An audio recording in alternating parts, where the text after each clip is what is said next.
Et si être trop gentil était en réalité toxique? C'est le paradoxe qu'on va explorer aujourd'hui. La bienséance toxique. Cette tendance à toujours vouloir plaire, à éviter le conflit à tout prix, qui finit par nous coûter très très cher sur le plan psychologique. Dans cette analyse, on va soulever le masque de la gentillesse excessive pour voir ce qui se cache vraiment derrière. Et on va le faire en s'appuyant sur une perspective psychiatrique. C'est une sensation que peut-être on connaît bien, rentrer d'une soirée et se sentir complètement vidé. Pas à cause de la fatigue physique, non, mais à cause de cet effort invisible d'avoir été la personne parfaite, celle qui écoute tout le monde, qui est d'accord avec tout, qui ne fait jamais de vagues. Eh bien c'est ça, l'épuisement de la suradaptation. Et c'est justement ça qu'on va décortiquer. Alors, pour bien comprendre ce phénomène, voilà notre parcours en 5 étapes.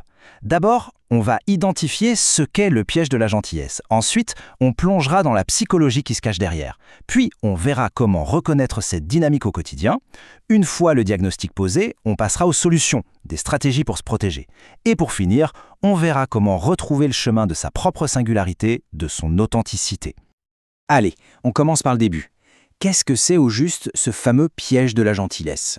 C'est une pression, à la fois sociale et personnelle, souvent silencieuse, qui nous pousse à nous conformer. Une force invisible, mais qui est en réalité incroyablement puissante.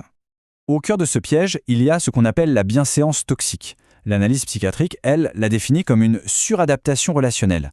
Pour le dire plus simplement, c'est quand notre désir de plaire devient tellement énorme qu'il finit par nous déconnecter de nous-mêmes. On en vient à s'aliéner, à s'éloigner de qui on est vraiment, de notre singularité. Et il faut bien comprendre, ce n'est pas juste une question de politesse, non, c'est un mécanisme psychologique bien plus profond que ça. Et c'est là que tout se joue. On pourrait croire que c'est un signe de maturité et de sagesse, mais en fait, pas du tout. C'est un mécanisme de défense, une sorte d'armure qu'on enfile pour se protéger de nos peurs les plus profondes. La peur d'être rejeté, d'être critiqué, ou tout simplement de ne pas être à la hauteur. Bon, maintenant qu'on a posé le problème, on va creuser un peu plus. On va plonger dans les rouages psychologiques de cette suradaptation. Finalement, quel est ce conflit intérieur qui nous pousse à agir comme ça? Alors, les racines de ce comportement sont à la fois profondes et multiples. Souvent, ça part d'une estime de soi un peu fragile qui nous rend complètement dépendants du regard des autres. À ça, on ajoute une petite voix intérieure, ce critique hyper sévère que les psychanalystes appellent le surmoi, qui nous dicte en permanence ce qu'il faut faire. Et bien sûr, il y a le poids du conditionnement social qui nous a appris que la gentillesse, la politesse, c'est le summum de la vertu. Mais le vrai moteur de tout ça, le carburant, c'est une peur viscérale, la peur du conflit et du rejet. Et le prix à payer, il est énorme. Ça commence par l'effacement progressif de nos propres désirs, de nos envies. Puis vient ce sentiment de fausseté, l'impression de jouer un rôle, mais en permanence. Ensuite, c'est l'épuisement, parce que donner sans jamais rien recevoir en retour, c'est tout simplement éreintant. Mais le plus grand danger, le plus insidieux, c'est la dépression masquée. On sourit en public, mais à l'intérieur, on s'effondre en silence. Et cette image, elle résume parfaitement la conséquence ultime, l'atrophie subjective. C'est une métaphore vraiment saisissante. Le muscle de la conformité sociale, il est surdéveloppé, mais celui de l'authenticité, de la capacité à juste être, eh bien il s'affaiblit jusqu'à presque disparaître. Tout ça, faute d'utilisation. Ok, on a vu le quoi et le pourquoi. Maintenant, passons au comment. Comment est-ce qu'on peut repérer cette dynamique toxique? Les signes sont souvent subtils, il faut apprendre à les lire, que ce soit chez les autres ou à l'intérieur de soi. Regardons un peu le miroir de cette dynamique. D'un côté, il y a la personne contraignante. C'est celle qui n'aime pas trop la spontanéité, qui a une bienveillance un peu envahissante, pleine de conseils qu'on n'a pas demandé, et on sent toujours un jugement implicite sous la surface. Et de l'autre côté, il y a ce que l'on ressent face à cette personne. Cette micro-honte, cette envie de s'auto-censurer immédiatement, ces tensions physiques dans la mâchoire, le cou, et puis ces heures à ruminer après coup. Ces deux facettes, ce sont les deux pôles d'une relation complètement déséquilibrée.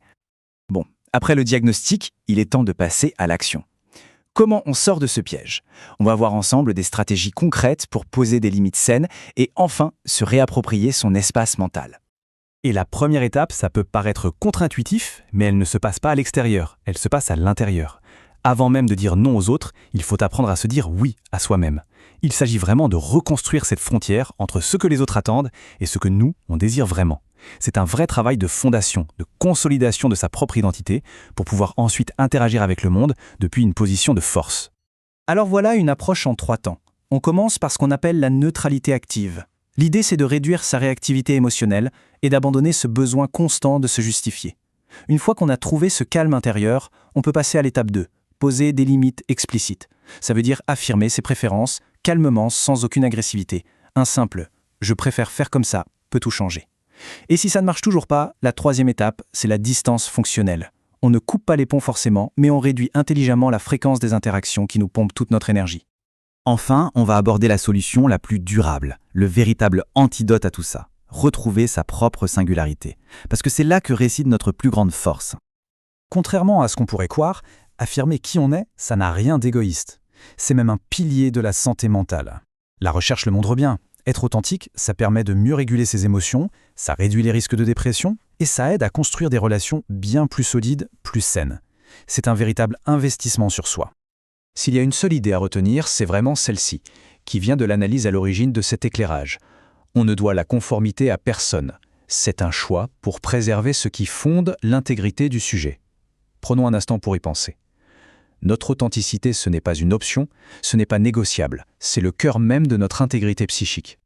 Et on termine cette analyse sur une question qui nous ramène à l'essentiel. Que reste-t-il de nous une fois que les masques tombent, une fois que la performance s'arrête? La réponse, on l'a vu ensemble, elle réside entièrement dans notre courage, le courage de préserver ce qui nous rend unique, notre singularité.